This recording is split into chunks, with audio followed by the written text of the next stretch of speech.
कल्याण पूर्वेत doctor Shrikant Shinde foundation आणि Nilesh Shinde foundation तर्फे भव्य दहीहंडी उत्सव साजरा। डॉक्टर श्रीकांत शिंदे फाउंडेशन आणि निलेश शिंदे फाउंडेशन यांच्या संयुक्त विद्यमाने कल्याणची मानाची दहीहंडी उत्सवाचे आयोजन। यावेळी मल्लेश शेट्टी, नवीन गवळी, विशाल पावशे, महेश गायकवाड यांच्या सहकार्याने कल्याण पूर्वेतील चक्कीनाका येथील पटांगणात भव्य दहीहंडी उत्सवाचं आयोजन करण्यात आलं होतं। यावेळी उल्हासनगर, अंबरनाथ, बदलापूर, आंबिवली आदी भागातून शेकडो गोविंदा पथकांनी हजेरी लावून हांडीला सलामी दिली। सलामी दिलेल्या गोविंदा पथकांना उपस्थित मान्यवरांच्या हस्ते रोख रक्कम आणि स्मृतिचिन्ह देऊन सन्मानित करण्यात आलं।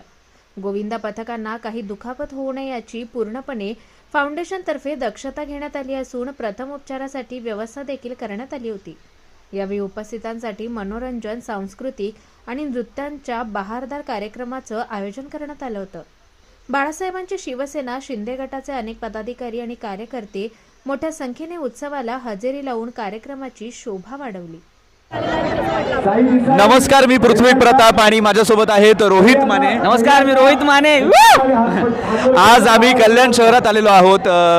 डॉक्टर श्रीकांत शिंदे फाउंडेशन आणि निलेश शिंदे फाउंडेशन यांच्या पुरस्कृत आज दहीहंडीचा सोहळा कल्याण नगरीत चक्की नाक्याला आयोजित करण्यात आला आणि खूप खरं तर आनंद झालेला आहे, कारण आम्ही मुंबईतून आलो आहोत कल्याणमध्ये हंडी पाहण्यासाठी। माझी खरं तर पहिली लाईव्ह हंडी आहे कल्याणमधली। याआधी मी बऱ्याच हंडी टी व्हीमधनं पाहत होतो आणि आज इथे आलो। इथल्या बाळगोपाळांचा उत्साह पाहून फार बरं वाटतंय। खूप काळजीपूर्वक ते हा दहीकाला साजरा करतायत आणि त्याचबरोबर मला कौतुक करावं असं वाटतं आयोजकांचं, कारण त्यांनी खूप स्तुत्य असा उपक्रम राबवलेला आहे, सगळ्यांची काळजी घेतलेली आहे। इतका हा क्राऊड असताना, पावसाचं वातावरण असताना सुद्धा सगळ्यांना त्यांनी खूप काळजीपूर्वक दहीहंडी खेळण्याची संधी दिलेली आहे। मी या सर्व फाउंडेशन्सना म्हणजे डॉक्टर श्रीकांत शिंदे फाउंडेशन आणि निलेश शिंदे फाउंडेशन यांना खूप खूप त्यांचे आभार मानतो आणि अभिनंदन करतो त्यांचं। त्यांनी हा असाच सोहळा दरवर्षी त्यांनी ठेवावा आणि दरवर्षी आम्ही इथे उपस्थित राहू याची ग्वाही देतो। यांनी आज या ठिकाणी तुम्ही पाहू शकता की यांनी महिलांचं संरक्षण सुद्धा खूप काळजीपूर्वक घेतलेलं आहे आणि मी आवाहन करीन सगळ्यांना की ज्या पद्धतीने हे फाउंडेशन कार्य करत आहे त्याच पद्धतीने आपण सुद्धा नागरिकांनी, सुजाण नागरिकांनी तितक्याच सजगतेने महिलांचं संरक्षण करावं।